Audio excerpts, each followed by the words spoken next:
দেশে প্রথমবারের মতো নতুন কুড়ি স্পোর্টস উদ্বোধন প্রধানমন্ত্রীর। হযরত শাহজালালের বাজার জিয়ারত, জানালেন বাস্তবায়ন হবে সকল প্রতিশ্রুতি।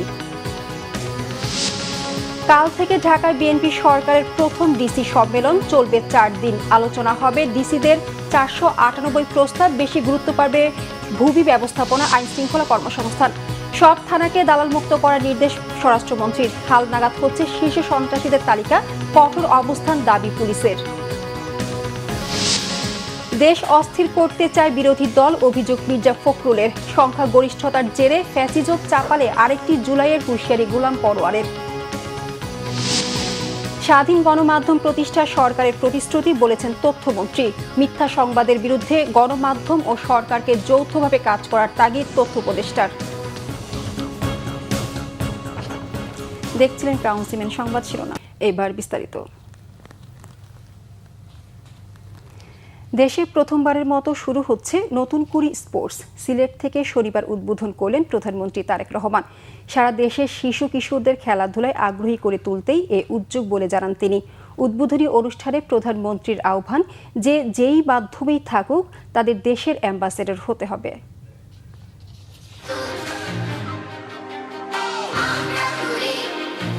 শিশু কিশোরদের প্রতিভা অন্বেষণে 1976 সালে যাত্রা শুরু হয়েছিল নতুন কুড়ি।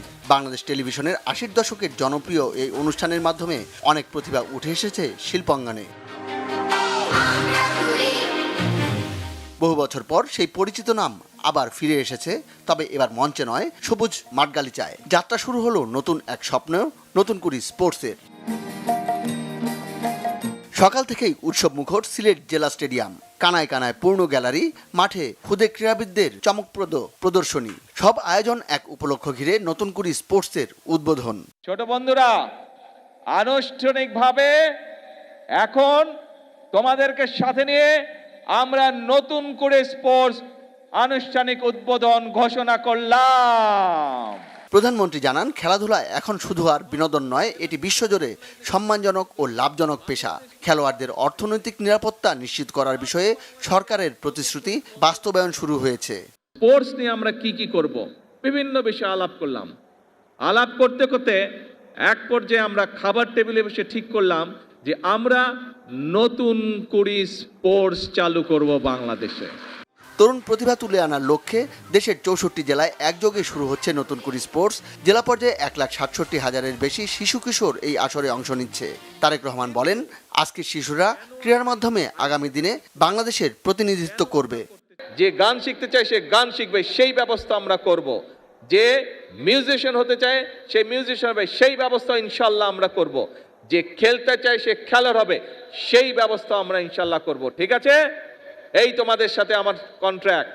কিন্তু ওই যে প্রথমে যেটা বললাম, তোমাদের সকলকে বাংলাদেশের অ্যাম্বাসেডর হতে হবে। প্রথম ধাপে 12 থেকে 14 বছরের শিশু কিশোর এই মেগা ইভেন্টে অংশ নেবে।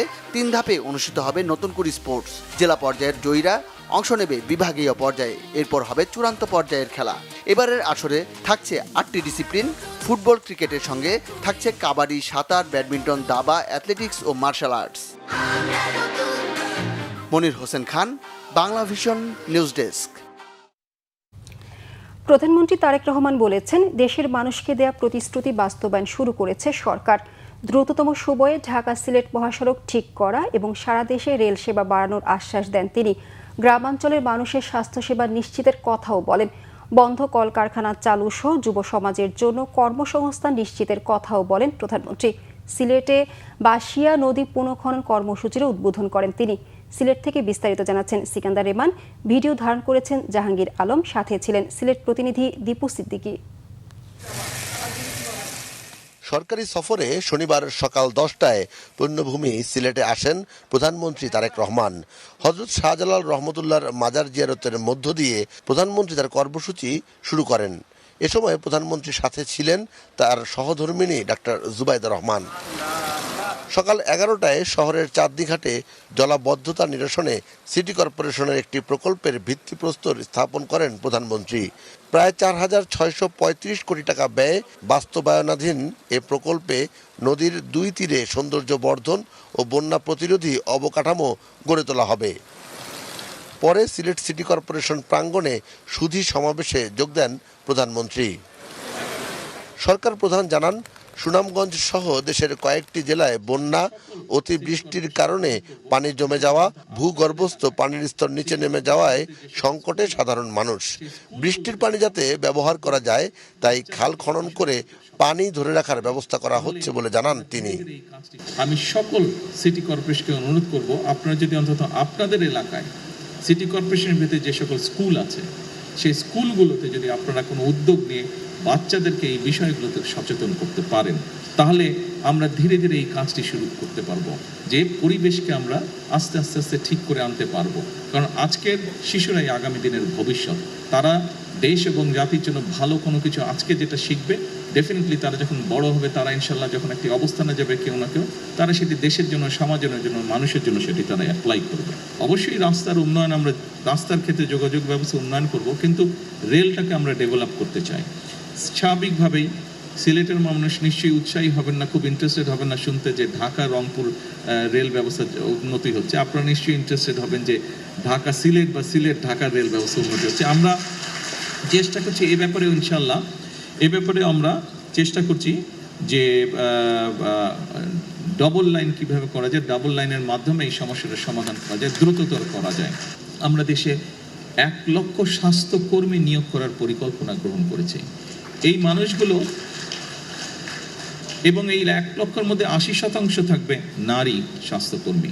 এই মানুষগুলোর দায়িত্ব হবে গ্রামে গ্রামে, ঘরে ঘরে যাওয়া। শহরেও তারা থাকবে, তবে আমরা জোর দিব গ্রামের মানুষের উপরে বেশি।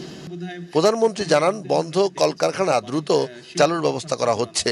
দ্রুততম সময়ে সিলেটের আইটি পার্ক চালুর কথাও জানান তিনি।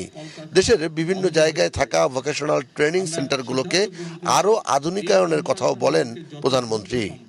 বাংলাদেশ অনেকগুলো বিভিন্ন জায়গায় অনেক কলকারখানা বন্ধ হয়ে পড়ে আছে।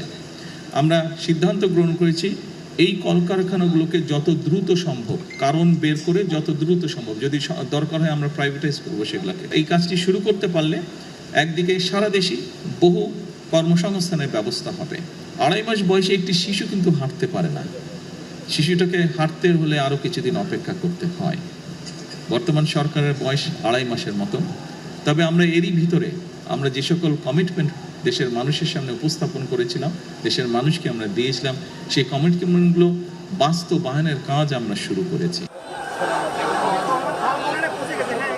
সুধী সমাবেশের পর সিলেট সদর উপজেলার কাশীপুর ইউনিয়নে বাইশা নদীর পুনর্খননের কর্মসূচির উদ্বোধন করেন প্রধানমন্ত্রী। প্রতিকূল আবহাওয়ার মাঝেও প্রধানমন্ত্রী তারেক রহমান সিলেটে এসে প্রতিটি কর্মসূচি সফলতার সাথে শেষ করলেন। তিনি বললেন, দেশের উন্নয়নে এবং জনগণের উন্নয়নের জন্য তরুণ সমাজকে এগিয়ে আসতে হবে। কর্মমুখী শিক্ষা বাস্তবায়নের মাধ্যমে আগামী দিনে সবার জন্য একটি বাসযোগ্য বাংলাদেশ গড়ে তুলতে চান প্রধানমন্ত্রী তারেক রহমান। সিকান্দার রেমান, বাংলা ভিশন, সিলেট। আজ রবিবার থেকে ঢাকায় শুরু হচ্ছে 4 দিনব্যাপী জেলা প্রশাসক সম্মেলন। বিএনপি সরকার গঠনের পর প্রথমবার হতে যাওয়া এই সম্মেলন উদ্বোধন করবেন প্রধানমন্ত্রী তারেক রহমান। এই সম্মেলনে আলোচনায় উঠছে ডিসিদের দেয়া 498টি প্রস্তাব। শনিবার বিকেলে সচিবালয়ে মন্ত্রিপরিষদ সম্মেলন কক্ষে এক সংবাদ সম্মেলনে এসব তথ্য জানান মন্ত্রিপরিষদ সচিব নাসিমুল গনি। তিনি জানান, এবারের ডিসি সম্মেলনে মোট 34টি অধিবেশন থাকছে। এই অধিবেশনগুলোতে আলোচনার জন্য জেলা প্রশাসকদের দেয়া প্রস্তাব থেকে বাছাই করা 498টি প্রস্তাব নিয়ে আলোচনার পর প্রয়োজনীয় দিক নির্দেশনা দেবেন সরকারের নীতি নির্ধারকরা। জেলা প্রশাসকরা যাতে রাজনৈতিক প্রভাবমুক্ত হয়ে কাজ করতে পারেন সে বিষয়টিও আলোচনায় আসবে। সবচেয়ে বেশি প্রস্তাব রয়েছে স্বাস্থ্য খাত নিয়ে। অতিরিক্ত সচিব হুমায়ুন কবির জানান, সম্মেলনে ভূমি ব্যবস্থাপনা, আইন শৃঙ্খলা, স্থানীয় সরকার ও দুর্যোগ ব্যবস্থাপনা গুরুত্ব পাচ্ছে। সম্মেলনে নির্ধারিত অধিবেশন ছাড়াও রাষ্ট্রপতি, স্পিকার ও প্রধান বিচারপতির সঙ্গে সাক্ষাৎ করবেন জেলা প্রশাসকরা। রাজধানী ঢাকা সহ সারা দেশের থানাগুলোকে দালালমুক্ত করার নির্দেশ দিয়েছেন স্বরাষ্ট্রমন্ত্রী সালাউদ্দিন আহমেদ। শনিবার রমনা মডেল থানা পরিদর্শনকালে পুলিশের ঊর্ধ্বতন কর্মকর্তা সহ সংশ্লিষ্টদের এ নির্দেশ দেন তিনি। পরিদর্শনের সময় স্বরাষ্ট্রমন্ত্রী থানার বিভিন্ন কক্ষ ও হাজতখানা সহ থানার সার্বিক পরিবেশ পর্যবেক্ষণ করেন। থানার ওসি ও ডিউটি অফিসার সহ কর্তব্যরত পুলিশ সদস্যদের সঙ্গে কথা বলেন, তাদের খোঁজ খবর নেন এবং বিভিন্ন সমস্যার কথা মনোযোগ দিয়ে শোনেন।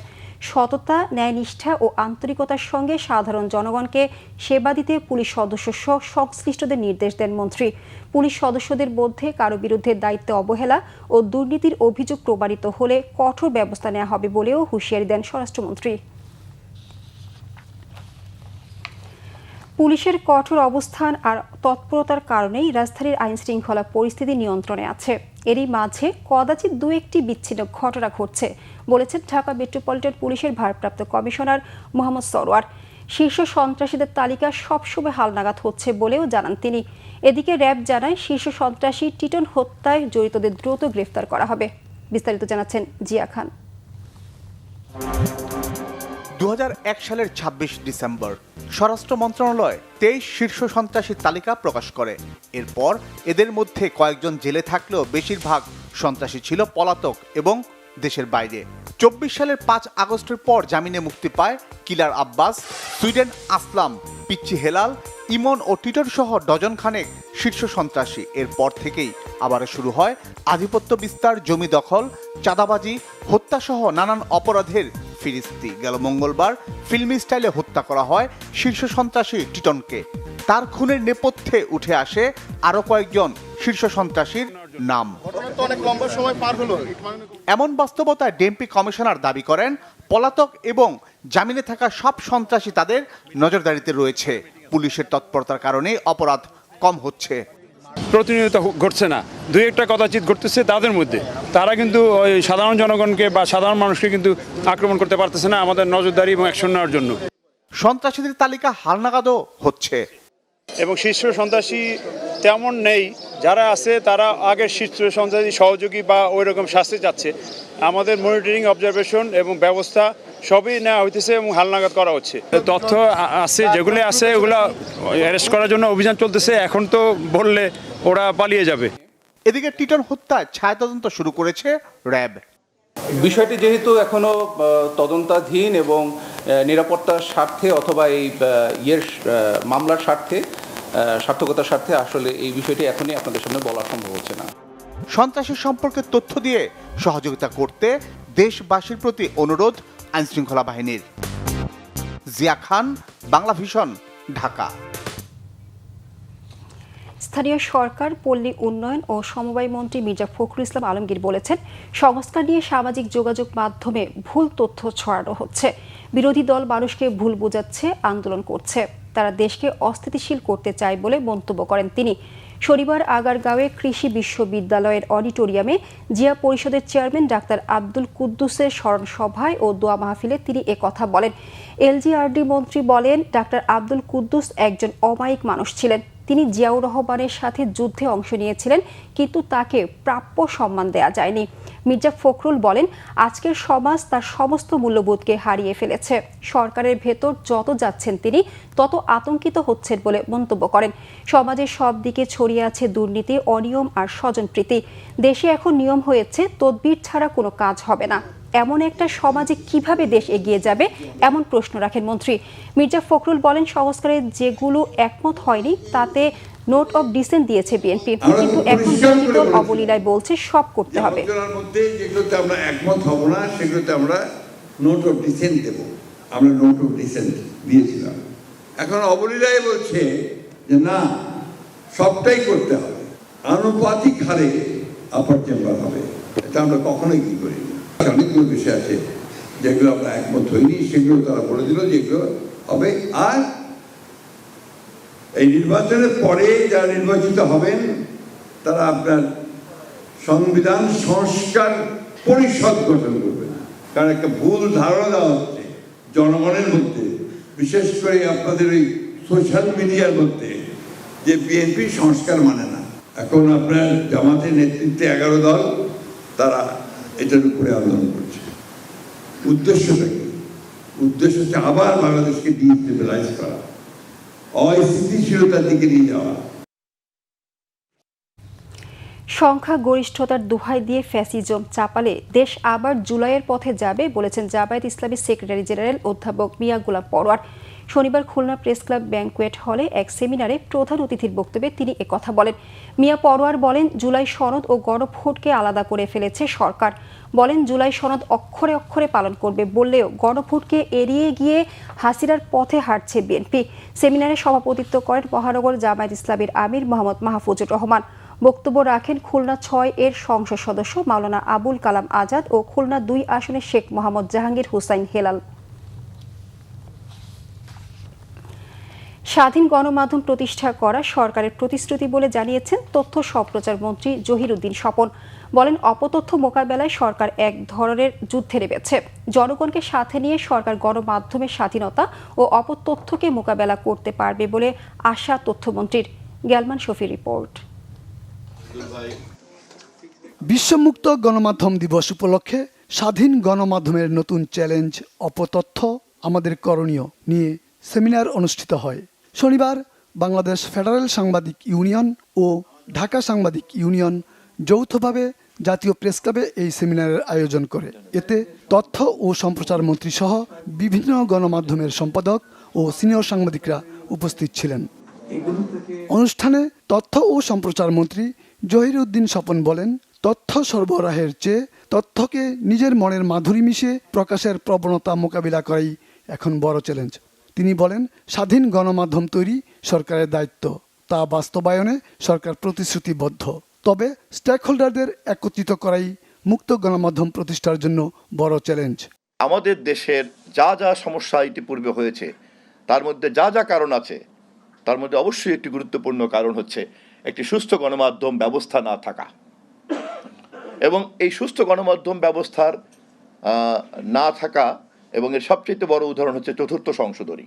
তথ্য সরবরাহর বাধাটা যত না বেশি সমস্যা আজকের যুগে, তার চেয়ে কিন্তু বেশি সমস্যা হয়ে গেছে তথ্যকে নিজের রঙের মনের আদর্শের মাধুরী মিশিয়ে উপস্থাপন করার যে প্রবণতা, তাকে আমরা কীভাবে চ্যালেঞ্জ করব। অনুষ্ঠানে আলোচকরা বলেন, অপতথ্য সারা বিশ্বে ভয়ানক রূপ ধারণ করেছে। তা থামানো না হলে জাতীয় সংকট দেখা দিতে পারে। বাংলাদেশের প্রেক্ষাপটেও এই অপতথ্য এখন আর নিছক একটা ডিজিটাল সমস্যা নয়, বরং এটি পরিণত হয়েছে একটি সামাজিক, রাজনৈতিক এবং সাংস্কৃতিক সংকটে। এটা না থামানো গেলে জাতীয় সংকট হয়ে পড়তে পারে।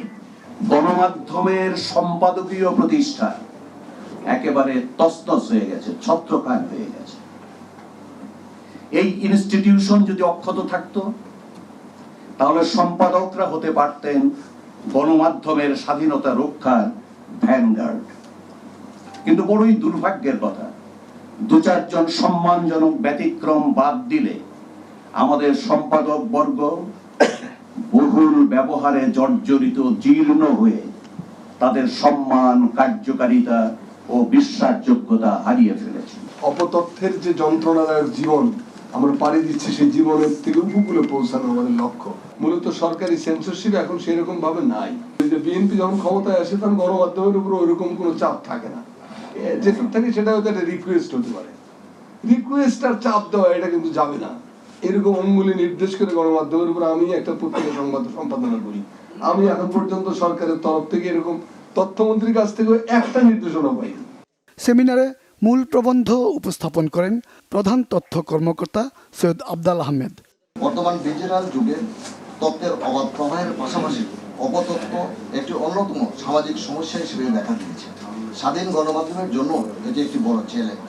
সামাজিক যোগাযোগ মাধ্যমের অ্যালগরিদম অনেক সময় চাঞ্চল্যকর বা ভুল খবর বা অপতথ্যকে দ্রুত ভাইরাল করে দেয়, যা সত্য যাচাই হওয়ার আগে মানুষের মধ্যে বিভ্রান্তির সৃষ্টি করে। গ্যালমান শফি, বাংলা ভিশন, ঢাকা। এদিকে প্রধানমন্ত্রীর তথ্য সম্প্রচার বিষয়ক উপদেষ্টা ডাক্তার জাহেদ-উর রহমান বলেছেন, মিথ্যা সংবাদের বিরুদ্ধে গণমাধ্যম ও সরকারকে শক্ত অবস্থানে থেকে যৌথভাবে কাজ করতে হবে। শনিবার বিকেলে প্রেস ইনস্টিটিউটে গণমাধ্যম, গুজব ও অপতথ্য বিষয়ক সেমিনারে তিনি একথা বলেন। বলেন, নির্বাচিত সরকারের মাধ্যমে মিডিয়ার স্বাধীনতা বেড়েছে। মত প্রকাশের এই সুযোগই দেশকে এগিয়ে নিয়ে যাওয়ার বার্তা দিচ্ছে। একই সাথে AI এর ব্যবহার করে ব্যক্তি স্বার্থের চর্চা থেকে বেরিয়ে আসার কথা জানান ডাক্তার জাহেদ। গুজব থেকে বেরিয়ে বস্তুনিষ্ঠ সাংবাদিকতার আহ্বান জানান সেমিনারের আলোচকরা।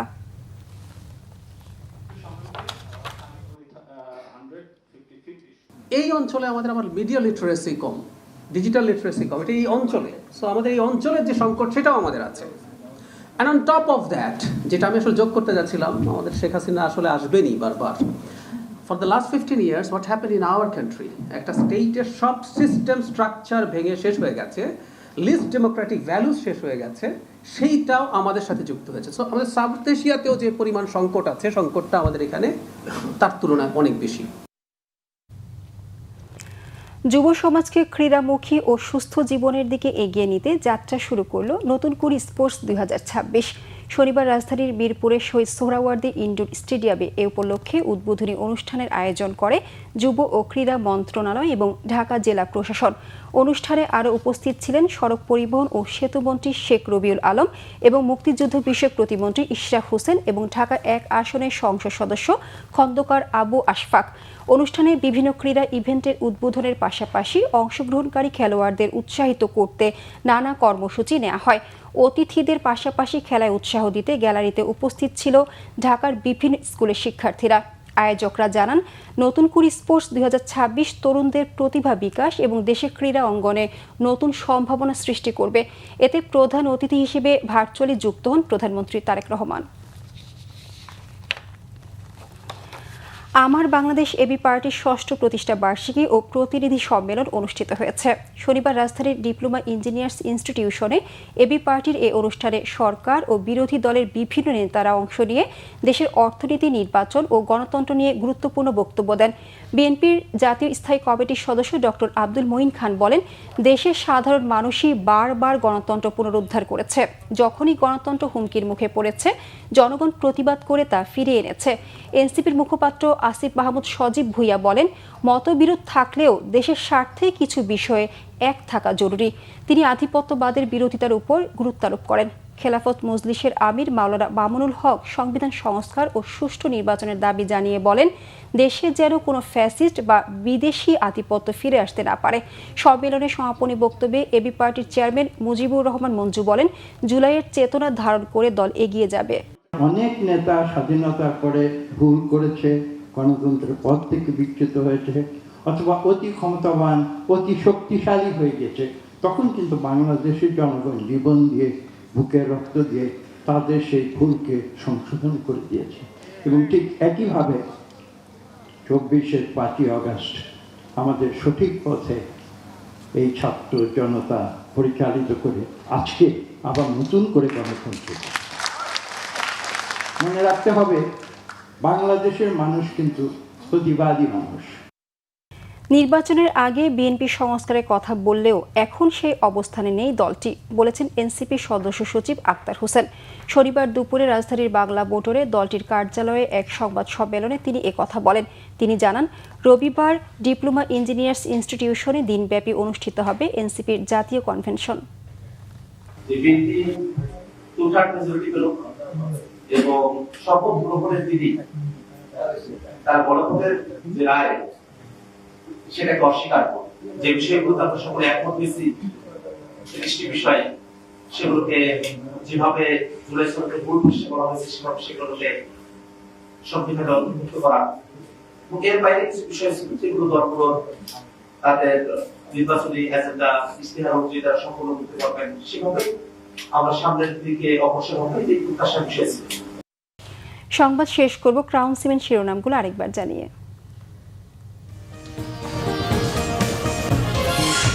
দেশে প্রথমবারের মতো নতুন কুড়ি স্পোর্টস উদ্বোধন প্রধানমন্ত্রীর। হযরত শাহজালালের মাজার জিয়ারত, জানালেন বাস্তবায়ন হবে সকল প্রতিশ্রুতি। কাল থেকে ঢাকায় বিএনপি সরকারের প্রথম ডিসি সম্মেলন চলবে 4 দিন। আলোচনা হবে ডিসিদের 498 প্রস্তাব। বেশি গুরুত্ব পাবে ভূমি ব্যবস্থাপনা, আইন শৃঙ্খলা, কর্মসংস্থান। সব থানাকে দালাল মুক্ত করার নির্দেশ স্বরাষ্ট্রমন্ত্রীর। হালনাগাদ হচ্ছে শীর্ষ সন্ত্রাসীদের তালিকা, কঠোর অবস্থান দাবি পুলিশের। দেশ অস্থির করতে চায় বিরোধী দল, অভিযোগ মির্জা ফখরুলের। সংখ্যা গরিষ্ঠতার জেরে ফ্যাসিজম চাপালে আরেকটি জুলাইয়ের হুঁশিয়ারি গোলাম পরোয়ারের। স্বাধীন গণমাধ্যম প্রতিষ্ঠার সরকারের প্রতিশ্রুতি, বলেছেন তথ্যমন্ত্রী। মিথ্যা সংবাদের বিরুদ্ধে গণমাধ্যম ও সরকারকে যৌথভাবে কাজ করার তাগিদ তথ্য উপদেষ্টার। এই ছিল এখনকার মতো। পরের সংবাদ সকাল 7:30টায় দেখার আমন্ত্রণ রইল। এছাড়া বাংলাভিশন সংবাদ ও সংবাদ সংশ্লিষ্ট অনুষ্ঠান দেখতে ভিজিট করুন www.bbnews24.com ও facebook.com/বাংলাভিশন নিউজে এবং সাবস্ক্রাইব করুন youtube.com/বাংলাভিশন নিউজ। ধন্যবাদ সবাইকে।